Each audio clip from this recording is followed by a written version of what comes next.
जान कर अनजान बनना ये महा दुष्कर्म है और न्यायार्थ अपने बंधु को भी दंड देना धर्म है। मिटा दे, मार दे अपने जो तेरे परिवार कुनबे के लोग हैं, आरएसएस के लोगों के पास, मोहन भागवत के पास, उसके गिरोह के माध्यम से हमारे देश में रिजवी जैसे लोगों के काली फिल्मों की सीडी है। जैसे चिन्मयानंद की उजागर हुई थी ना, मंदिर बनाने से पहले चिन्मयानंद को नंगा दिखा दिया संघ परिवार ने, पूरा नंगा तेल मालिश करते हुए, ऐसे रिजवी की भी सीढ़ियां होंगी। अरे यार मैं कह रहा हूं भागवत से लेकर के अमित शाह, नरेंद्र मोदी, इन सब लोगों की नंगी सीढ़ियां हो सकती है। कहा कि 26-27 आयतें कुरान में ऐसी हैं जो संवैधानिक तौर से गलत हैं, जो इस देश के माहौल को बिगाड़ने का काम करती हैं। नहीं, जो आपके माध्यम से पहले मैं देशवासियों आपको बताना चाहता हूं, आयतों में उन्होंने कहा जिहाद करने की बात कही गई है। जिहाद का मतलब पहले बताऊं, कुरान शरीफ की जिन 26 आयतों के विषय में कहा गया उनमें एक बात कही गई है कि अगर कोई दुश्मन तुम पर हमला करे तो आप उसके खिलाफ हमला करो, मतलब हमले का मुकाबला हमले से करो, लेकिन जब दुश्मन पहले हमला कर चुका हो उसके खिलाफ जिहाद करो। दूसरी बात है, आपके अंदर, आपकी वाणी में, व्यवहार में, कर्म में अगर कोई गलतियां आ गई हैं उनको सुधारने का जिहाद करो। और मैं तीसरी बात बताना चाहता हूं, हमारे यहाँ धर्म, हिंदुस्तान में एक और धर्म ग्रंथ है गीता का, उसमें अर्जुन को कहता है, भगवान कृष्ण कहता है, ए अर्जुन मार मत दे के सामने तेरा दादा खड़ा है पितामह भीष्म, मार दे बाण, मार दे तेरा गुरु खड़ा है द्रोणाचार्य, ये मत देख, मार दे उन अपने भाइयों को, चचेरे भाइयों की कर दे हत्या, और तेरा गुरु भाई अगर खड़ा है अश्वत्थामा उसकी हत्या कर दे। क्यों? क्योंकि उसने बुराई की थी, पांचाली का चीर हरण किया गया था। एक पांचाली के चीर हरण करने के लिए जान कर अनजान बनना ये महा दुष्कर्म है और न्यायार्थ अपने बंधु को भी दंड देना धर्म है। तो अत्याचार अन्याय के खिलाफ लड़ना अकेले कुरान में नहीं बताया गया, ये जिहाद की बात हमारे गीता में भी भगवान कृष्ण ने कही। भगवान कृष्ण ने कहा मिटा दे, मार दे अपने जो तेरे परिवार कुनबे के लोग हैं जिन्होंने पांचाली का चीर हरण किया। तो हे वसीम रिजी, मूर्ख आदमी, हे गधे, मैं गधा शब्द कह रहा हूं, अरे पढ़ ले गीता को, सुन ले उपदेश भगवान कृष्ण के। और मैं दूसरी बात कहना चाहता हूं, हे वसीम रिजवी, तू आतंकी है कि नहीं मुझे नहीं पता, तूने कुरान शरीफ की आयतें पढ़ के तू आतंकी हो गया होगा, लेकिन 800 वर्ष तक हमारे देश में मुगलों का राज रहा। मैं दावे के साथ कह सकता हूं, यदि आतंकी थे मुगलों के बादशाह राजा यहां भारत में, तो 800 साल में कोई भी गैर मुसलमान भारत में नहीं होता। तो कैसे हमारे देश के अंदर गैर मुसलमान लोगों की संख्या है? अगर आतंकी थे तो आतंकियों के राज में कैसे बच गए लोग जो मुसलमान नहीं बन पाए? मैं ये बात इसलिए कहना चाह रहा हूं, हमारे देश में अब्दुल कलाम भी जो हमारे देश के वैज्ञानिक से लेकर राष्ट्रपति तक रहे, वसीम रिजवी, अरे मूर्ख के बच्चे, उनके घर में भी नवाजी थे, उनकी पीढ़ियां भी पीछे 1400 वर्षों से नमाज पढ़ते हुए आ रही है, कुरान शरीफ पढ़ते हुए आ रहे हैं। ये मैं इसलिए कहना चाह रहा हूं। और मैं एक बात और कहना चाहता हूं, एक चांदमल चोपड़ा थे जिसने इन आयतों के खिलाफ मुकदमा दर्ज किया था पश्चिम बंगाल में। पश्चिम बंगाल हाई कोर्ट का 1988 का फैसला है, डबल बेंच का, और कहा गया है धर्मनिरपेक्ष देश में किसी के धार्मिक ग्रंथों में कि लोगों की आस्था के खिलाफ छेड़छाड़ नहीं की जा सकती है। आज हमारी गीता पे कोई कहेगा कि कृष्ण के उन उपदेशों को उड़ा दो जिसमें कहा मार दे अपने दादा भीष्म को, मार दे अपने गुरु द्रोणाचार्य को, मार दे अपने चचेरे भाइयों की हत्या कर दे, हम उसके खिलाफ हो जाएंगे। क्योंकि जान कर अनजान बनना ये महा दुष्कर्म है और न्यायार्थ अपने बंधु को भी दंड देना धर्म है। लेकिन सोचना पड़ेगा, इस वसीम रिजवी ने, इसकी बीवी ने इसका साथ छोड़ दिया, इसके बाप ने साथ छोड़ दिया, भाइयों ने साथ छोड़ दिया, समाज ने साथ छोड़ दिया, हम तो ठोकर भी नहीं मारेंगे। लेकिन आप पहले सुनो, पहले सुनिए, फिर भी ये गद्दा नहीं मानता। उसका कारण है आरएसएस के लोगों के पास, मोहन भागवत के पास, उसके गिरोह के माध्यम से हमारे देश में रिजवी जैसे लोगों के काली फिल्मों की सीडी है, ब्लैक सीडी।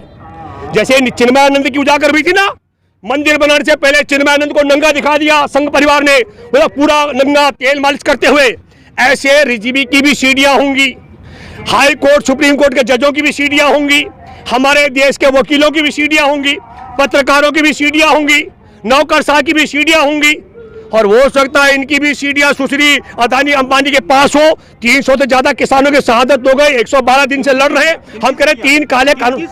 हाँ, किनकी सीढ़ियां? अरे मैं कह रहा हूं इन सब नेताओं की सीढ़ियां भाजपा मुख्यालय में और भाजपा ही नेताओं की सीढ़ियां अदानी अंबानी के पास जमा है। बताइए ना सर। अरे यार, मैं कह रहा हूं भागवत से लेकर के अमित शाह, नरेंद्र मोदी, इन सब लोगों की नंगी सीढ़ियां हो सकती है और गारंटी है। सुनिए, कई लोग तो फेक बनाते हैं, पर मैं मानता हूं जिस तरह के चिन्मयानंद 1400 करोड़ रुपए राम मंदिर के नाम पर इकट्ठे करवा करके नग्न होके तेल मालिश करता हुआ उसका वीडियो वायरल होते, हो सकता है कि क्या नाम है इसका, वसीम रिजवी की भी कोई सीढ़ी हो। तो वसीम रिजवी को मैं सद्बुद्धि देता हूं, अगर इसकी सीढ़ी फीढ़ी है हमारे पास आए, हम इसे भाजपा से मुक्त करा देंगे। लेकिन मैं दूसरी बात कहना चाहता हूं, जब कलकत्ता हाई कोर्ट आदेश दे चुका है, सुप्रीम कोर्ट में बैठे जजों ने इस बेहुदी याचिका को स्वीकार क्यों किया, मैं हैरान हूं। और दूसरी बात कहना चाहता हूं, इस नालायक पर सुप्रीम कोर्ट को तत्काल जुर्माना लगाना चाहिए।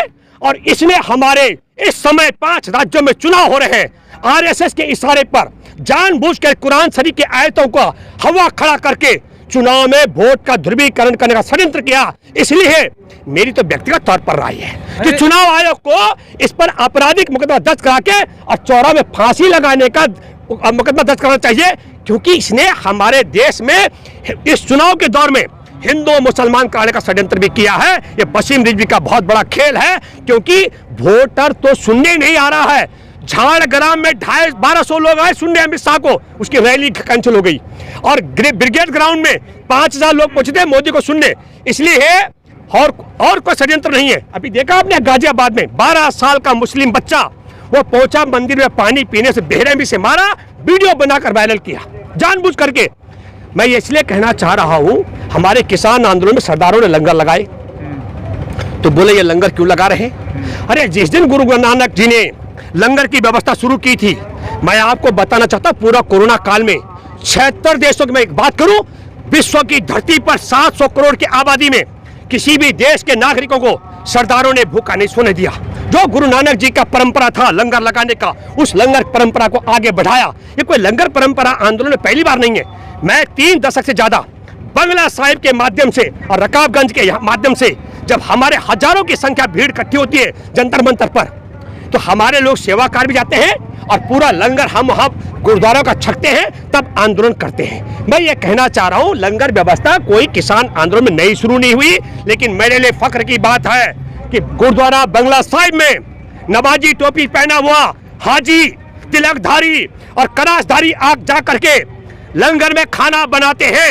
मैं कहता हूँ, ईश्वर से दुआ करता हूँ, सांप्रदायिक सौहार्द का कोई प्रतीक हो, मानव सेवा का कोई अगर सबसे बड़ा उदाहरण है तो वो सिख धर्म है। मैं फिर दोबारा कहता हूं, कई लोगों ने कहा कि मैं तो अपील करता हूं, अगर सच में पुनर्जन्म होता हो तो मैं दुआ करूंगा, प्रार्थना करूंगा, ईश्वर मुझे किसी सिख माँ की कोख से जन्म दे, ताकि मैं भी संस्कारी और सेवाकारी बन सकूं और मानव सभ्यता के लिए काम कर। दुख और अफसोस की बात है कि पानी पीने के लिए मंदिर में गया, उसे गुंडों ने मारा, आतंकवादियों ने मारा, उस पर हमला किया है। उन आतंकियों पर क्यों नहीं वारदात का मुकदमा बनना चाहिए? किसने कहा? किसने कहा आतंकी नहीं है वो? जो 12 साल के मासूम बच्चे को पीटे बेरहमी से और वीडियो बनाकर संदेश पहुंचाए कि अगर कोई मुसलमान मंदिर पे पानी पीने जाएगा उसे ऐसे मारा जाएगा, इसी को आतंकवाद कहते हैं। मारने वाला यही आतंकवाद है। मारने वाला यादव था। यही मैंने कहा, यही आतंकवाद है। अब वो देखिए, सुनिए, वो जाति का मामला नहीं है, जाति का मामला बिल्कुल नहीं है। अरे भाई एक बात सुनो, अरे मैं भी हिंदू हूँ और मोदी भी हिंदू है। वो देश के खेत खलिहान और खाद्यान्न को कंपनियों के हवाले बेच रहा है और हम सब लोग खड़े होकर के खेत खलिहान और खाद्यान्न को बचाने के लिए लड़ रहे हैं। कंपनियों को मत बेचो। वसीम रिजवी प्लांटेड षड्यंत्रकारी के तहत ये तमाम चीजें हो रही हैं हिंदू मुस्लिम। बिल्कुल भी, मैं आपको बता रहा हूँ, फिर कहना चाहता हूँ, हाथ किसका ये बताइए ना। मोहन भागवत अमित शाह नरेंद्र मोदी का हाथ है। एक मिनट, मोहन भागवत नरेंद्र शाह अमित शाह का हाथ है और उनके इशारे पर मैं फिर दोबारा कह रहा हूँ, दावे के साथ मैं कह रहा हूँ, वसीम रिजवी का अगर नार्को टेस्ट किया जाए, आप समझो नार्को टेस्ट, तो तोता की तरह बोल देगा कि मेरी नार्को, हाँ, नरेंद्र मोदी, मोहन भागवत, अमित शाह, इनके इशारे पर, इनकी मजबूरी, इनकी डर से, इनके भय के कारण मैंने इस समय कुरान की आयतों पर सवाल उठाया। पर मैं फिर कहना चाहता हूँ, जानकर अनजान बनना ये महादुष्कर्म है, न्यायार्थ अपने बंधु को भी दंड देना धर्म है। धर्म ये सिखाता है तो मजहब भी यही सिखाता है, पंथ भी यही सिखाता है, मजहब भी यही सिखाता है, धर्म भी यही सिखाता है और इंसानियत भी यही सिखाती है कि जानकर अनजान बनना। जैसे कई लोग अंधभक्त हैं, वो मोदी के साथ है, पर हम खिलाफ। आप ये किस आधार पर कह रहे हैं कि वसीम रिजवी के पीछे मोहन भागवत है, नरेंद्र मोदी है, अमित शाह है? मैं इसलिए कह रहा हूं क्योंकि इनको कोई वोट नहीं दे रहा है। ये जानबूझ करके अब हमारे देश में 5 राज्यों के चुनाव में जानबूझ करके हिंदू मुसलमान कराने के लिए इस किसान आंदोलन में एक बड़ी चीज हुई जो हमारे देश में विभाजन की रेखा संघ परिवार ने खींच ली थी, गुजरात से लेकर और मुजफ्फरनगर के दंगों तक, वो सब पट चुकी है। आज हमारे देश का किसान हिंदू मुसलमान सिख ईसाई बौद्ध जैन पारसी और मजदूर एक हो चुका है। किसान मजदूर एकता बहुत ताकतवर तरीके से इकट्ठी हो चुकी है। और नहीं, मैं बता दूं, जिन नालायकों ने 12 साल के बच्चे पर हमला किया, मैं अब बताना चाहता हूं, मलेरकोटला के हमारे मुस्लिम भाइयों का लंगर चल रहा है शिंगो बॉर्डर में। चलिए मेरे साथ, मैं दिखाता हूं। हम सब लोग बड़े शान के साथ जाते हैं और लंगर छकते हैं वहां पर। ये बात मैं कहना चाहता हूं। इसलिए जानबूझ करके हिंदू मुसलमान करने के लिए रिजवी के माध्यम से आयतों को लेकर के सुप्रीम कोर्ट में मामला दर्ज कराया गया और सुप्रीम कोर्ट ने जानबूझ करके तोता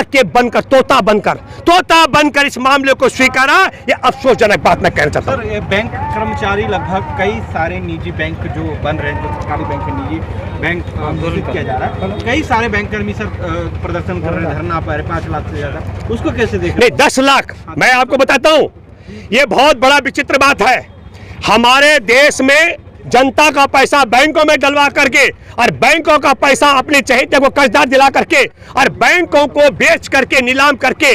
अब मैं बताता हूं, पहले आप बैंक प्राइवेट करेंगे, आपने एयरपोर्ट प्राइवेट कर दिए, बंदरगाह प्राइवेट कर दिए, हमारे देश का पैसा बैंकों में जाएगा और बैंक लूट करके कंपनियों के हवाले, और कंपनियों को लेकर जो उड़न छू होगा उसको एयरपोर्ट से लेकर बंदरगाह सब प्राइवेट कर दिए ताकि वो विदेश भागने में भी आसानी हो। जैसे हमारे यहाँ माल्या भागा, नीरव मोदी भागा, चौकसी भाई भागा, इस तरीके से भगाने का षड्यंत्र कर रहा है।